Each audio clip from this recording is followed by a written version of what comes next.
Bismillahirrahmanirrahim. Assalamualaikum warahmatullahi wabarakatuh.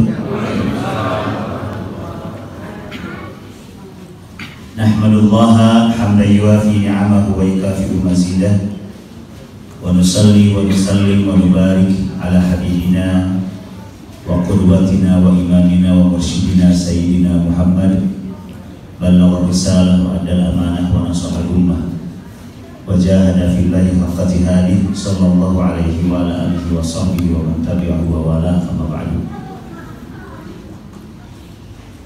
Yang saya hormati para ustadz, para ustadzah. Yang saya dengar di Darussalam ini banyak ustadz dan ustadzah, khususnya Bapak Muhaimin Iqbal. Ini sahabat lama, saya anggap mas, ya, senior dalam bidang yang luar biasa, banyak menginspirasi. Beliau sekarang sebagai ketua renovasi, ya, pembangunan Darussalam.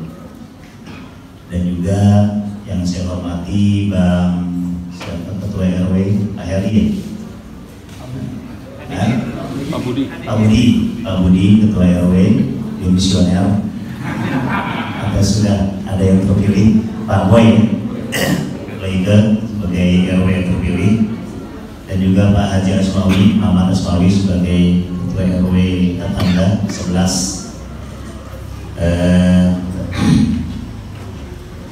Pak Camat, terima kasih Pak Camat sudah datang, Pak Lurah Tugu, dan juga Pak LPM Tugu, Eyang, saya namanya Eyang Edi. Terima kasih Eyang sudah datang.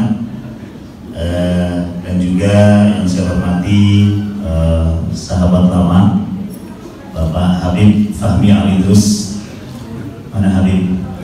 Habib kan buat dulu Habib. Beliau kalau nggak salah tadi diperkenalkan sebagai Ketua Dewan Syuro, ya, Dewan Makmur Masjid, dan wakil beliau Pak Umar Pasarahil. Mana Pak Umar? Ada Pak Umar? Ada ya? Kalau di sini ditulis Fahmi Alidrus, sahabat baik wali kota. Ketua panitia dan juga ibu-ibu yang saya hormati, yang saya banggakan,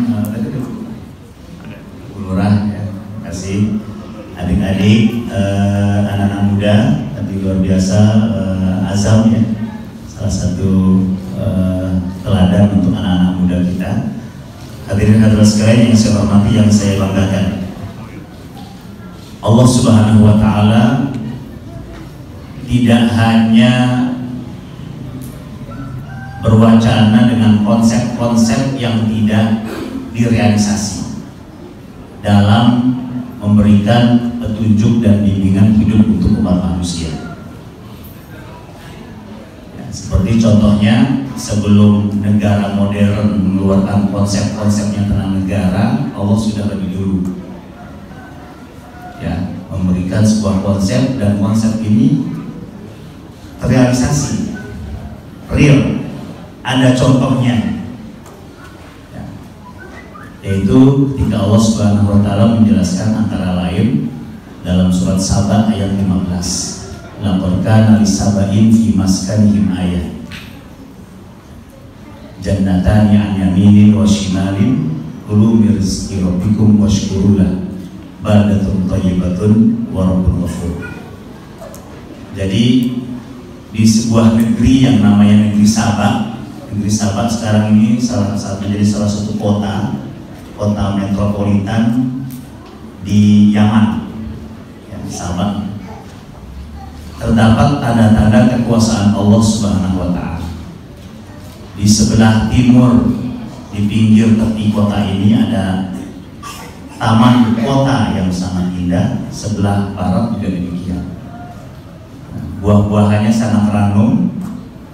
Diperintahkan Allah, bersyukurlah atas nikmat Allah terhadap anugerah yang Allah berikan kepada negeri ini. Baldatun thayyibatun wa rabbun ghafur. Ini konsep Allah Subhanahu wa Ta'ala yang sekarang mungkin dalam konteks negara modern disebut sebagai negeri atau kota adipura. Baldatun thayyibatun itu kata Imam Mufassirin artinya sebuah negeri la tubaba fiha wala ba'udata wala wijada fi tariqiha. Artinya negeri yang tidak ada lalat, tidak ada nyamuk, dan jalan-jalannya nggak becek. Ya, nggak apa namanya rata, bagus jalan-jalan. Ya, mungkin ini bisa orang mengatakan mustahil nggak ada nyamuk, nggak ada lalat gitu kan. Ya, ini kata para mufasir bisa artinya sebagai sebuah bahasa kiasan di mana sangat saking bersihnya negeri ini. Ya, mungkin kalau Bapak khususnya musim dingin ya, kalau di Madinah kita ya, itu kayaknya kita nggak pernah lihat nyamuk ya. Di kamar kita tuh nggak ada nyamuk gitu, santai tidurnya enak. Tapi nggak mustahil, artinya ada saja. Substansinya bahwa Allah Subhanahu Wa Taala mengatakan bahwa secara infrastruktur, secara material, pembangunan material negeri ini negeri yang indah, yang bagus. Tapi Allah Subhanahu Wa Taala sanding bahwa negeri yang bagus diantara dari infrastrukturnya, sarana prasarana fasilitas publiknya, digambarkan ada 2 taman besar dalam kota ini. Digambarkan juga dalam tafsirnya itu kalau satu orang berjalan di taman ini dari ujung sampai ujung dan dia membawa kita bilang tempat ini ya, tempat ya tampak besar gitu, dan dia mengambil buah-buahan dari kebun ini, itu akan penuh tampaknya dengan buah-buahan, menggambarkan bahwa taman ini bukan sekedar taman hiasan, tapi taman yang bisa memberikan manfaat kepada warga masyarakat. Digambarkan seperti itu. Nah, baldatun thayyibatun disanding dengan warabbun ghafur. Warabbun ghafur. Ini dengan sadar, dengan sengaja Allah katakan warabbun ghafur. Sebab membangun negara, membangun kota, membangun daerah seperti itu, ya itu tidak mudah. Ya, pasti ada hal-hal yang memang membutuhkan maghfirah Allah, ampunan. Ya, minimal kita kecipratan dosa ya, dalam membangun itu. Ya macam-macam lah. Bisa saja aparatnya yang nakal atau pihak ketiganya yang nakal. Yang gitu ya. Seharusnya 5 cm dikurangin 2 cm. Maka Allah Subhanahu Wa Taala katakan Ghafur. Allah itu Maha Pengampun. Artinya dalam pelaksanaan realisasi infrastruktur yang baik, ya, coba dihindari hal-hal yang menyimpang. Jangan sampai Allah itu tidak ridho.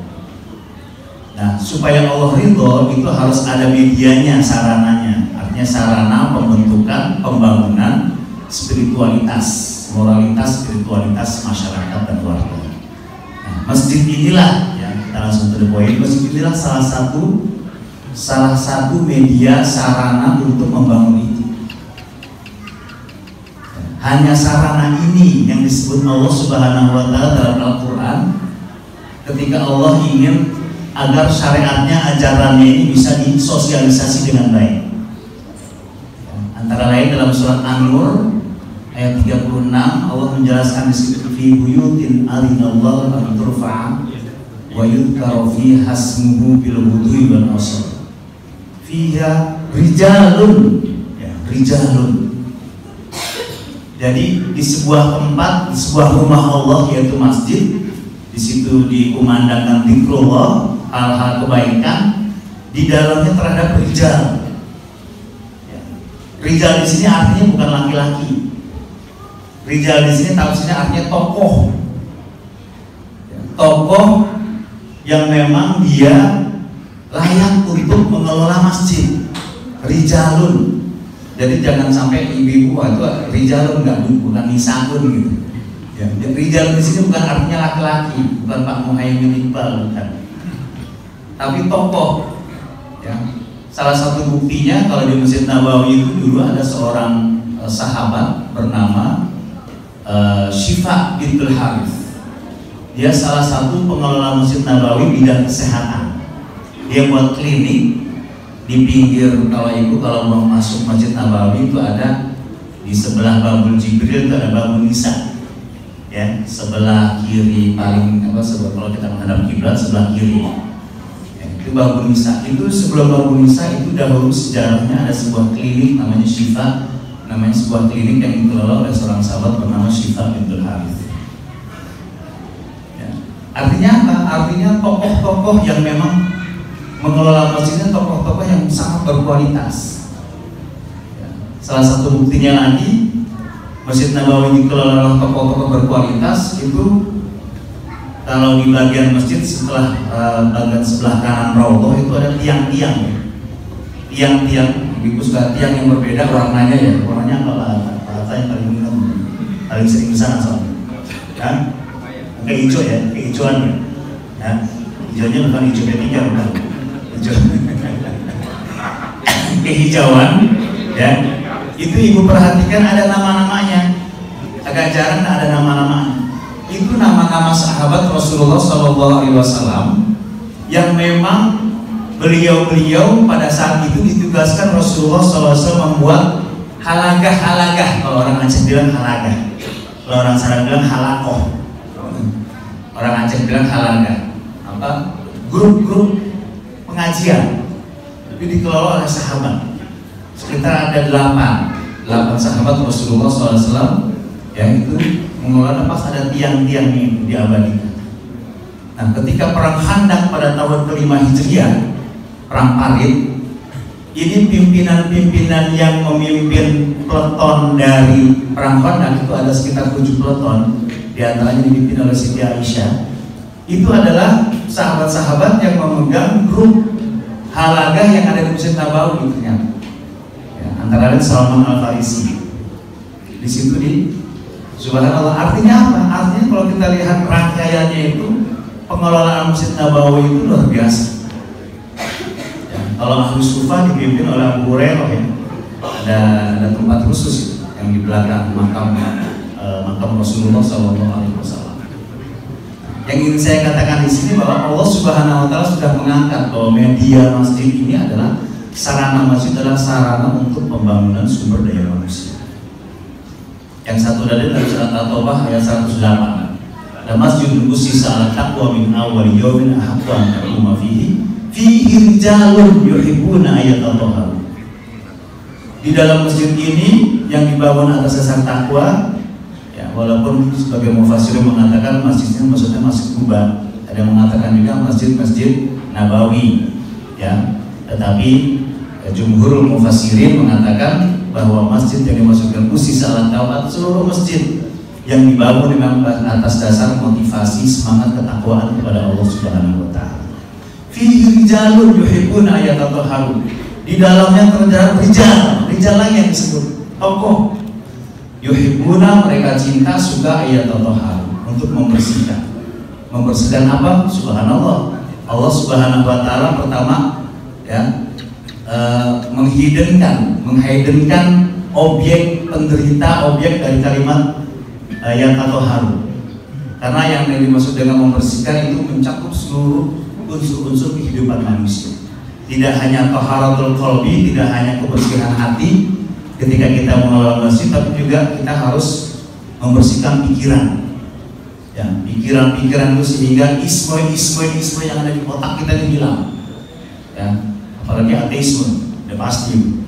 Ya, tapi isme yang ada hilang, semuanya berorientasi kepada ajaran Allah Subhanahu Wa Taala. Ini keuntungannya, hikmahnya dan bijaksananya Allah Subhanahu Wa Taala, ya, menghidupkan itu. Yang kedua, Allah Subhanahu Wa Taala mengatakan dalam ayat ini, wallahu yuhibbul mutahhirin. Wallahu yuhibbul mutahhirin.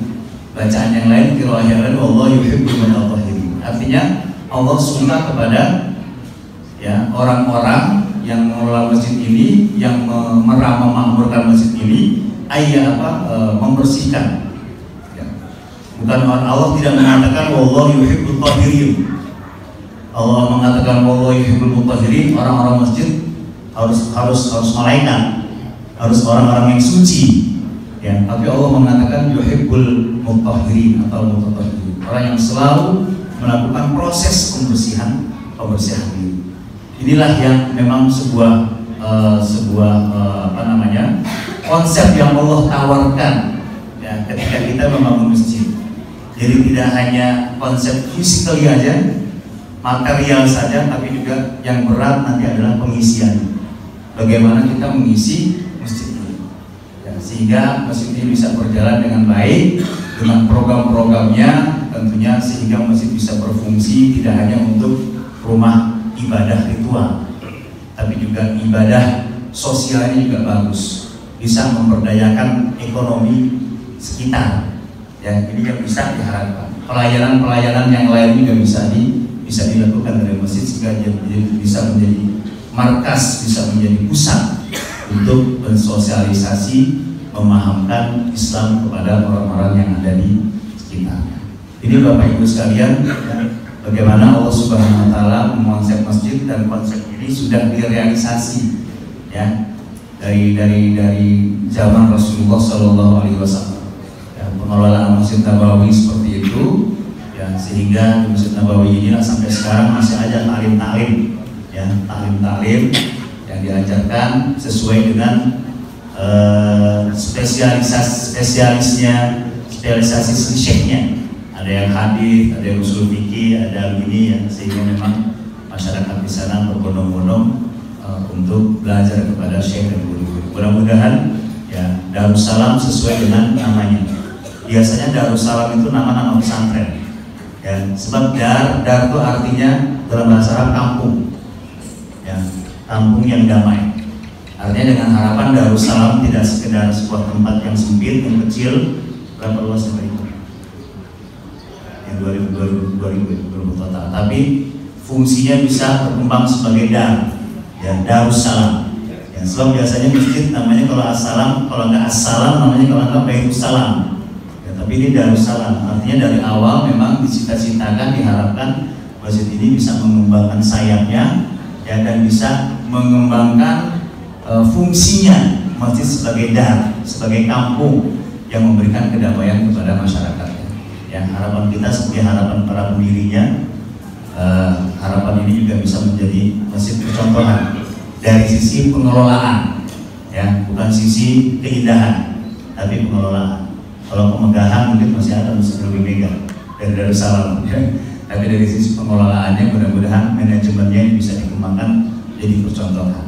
Ya, insya Allah pemerintah akan membantu ini. Dan saya sudah tadi bicara, ya, walaupun saya bilang saya bantu hanya bisa dengan bantu otot, gitu, dengan otot, dengan tanda tangan. Ya, kalaupun kupon secara pribadi, saya insya Allah beli kuponnya Pak, boleh beli kuponnya Pak. Ya, sementara pancingan saya beli kuponnya 200 biji Pak. Ada kuponnya sekarang? Belum ada. Nah, tapi duitnya belakangan ya. Dapat duit saya sekarang. Saya beli 200 kupon Pak Arta ya, pribadi. Terima kasih kepada Bapak Ibu semuanya atas sambutan yang diberikan kepada saya. Saya mohon maaf, ini sudah lewat waktu bonus ya, buat Darussalam.